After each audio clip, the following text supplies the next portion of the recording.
It's James Murray in the Net News Ledger News Studio. On the phone, the Chief of Serpent River First Nation, Chief Isadore Day, who's also looking to run and be the next Ontario Regional Chief. Chief Day, thank you for calling us in and letting us talk to you a little bit about the budget today. Yeah, thanks, James. What do our readers and viewers need to know from an Anishinaabe First Nations perspective for the Conservative government's budget?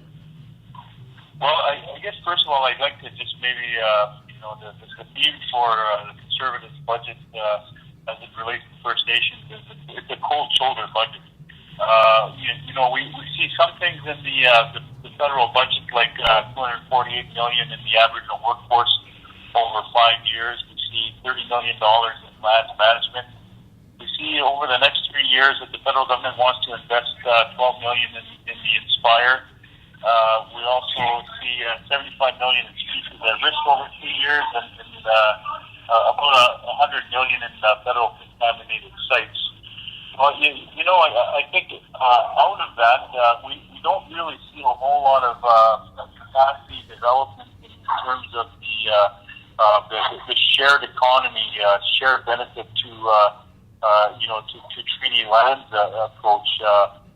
Clearly, I think the efforts being made by the federal Conservatives in the Aboriginal workforce budget, this is pretty much status quo.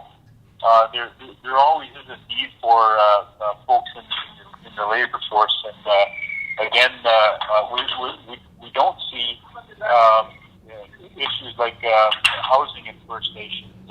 We don't see investments in health. We certainly don't see it in the area of environment.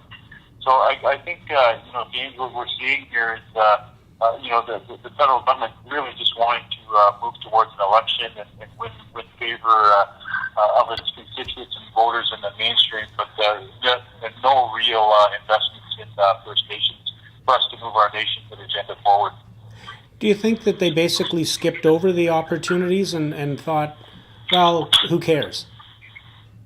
Yeah, I think so. Look at the language in the federal budget. You're talking about opportunities, but they most certainly did not talk about opportunities for First Nations and opportunities to reconcile outstanding issues. Over the last couple of years, we've seen a whole lot of tinkering around and complicating of the specific claims efforts and settling land claims, and no real investments in that area. So it really stands to reason that this Conservative government is not willing to put their money where their mouth is, and clearly we are left at a really disadvantaged standpoint. And what makes this even worse is that this is probably the higher threshold of where government will invest in First Nations, because if they win in the next election, there certainly is no commitment or no pressure to invest in First Nations.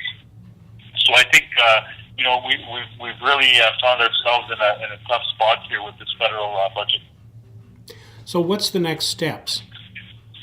Well, you know what? I think one of the things I'd like to suggest is that perhaps as we go forward as First Nations and First Nation organizations, I know myself, I've often questioned why we don't do more as an organization like the Chiefs of Ontario, and why we're not establishing our own internal assessments well in advance of the call for the next round of talks in the budget.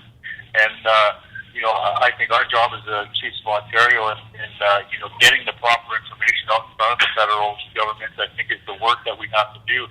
And as the Ontario Regional Chief, I intend on heightening that threshold a lot higher, raising the bar in terms of the work that we can do for our communities, and making sure that our communities are engaged well in advance to put our issues and put our agenda items on the table in terms of any budget, whether it be our own budgets, the provincial budget that's coming down in the next day or so, and certainly the federal budget.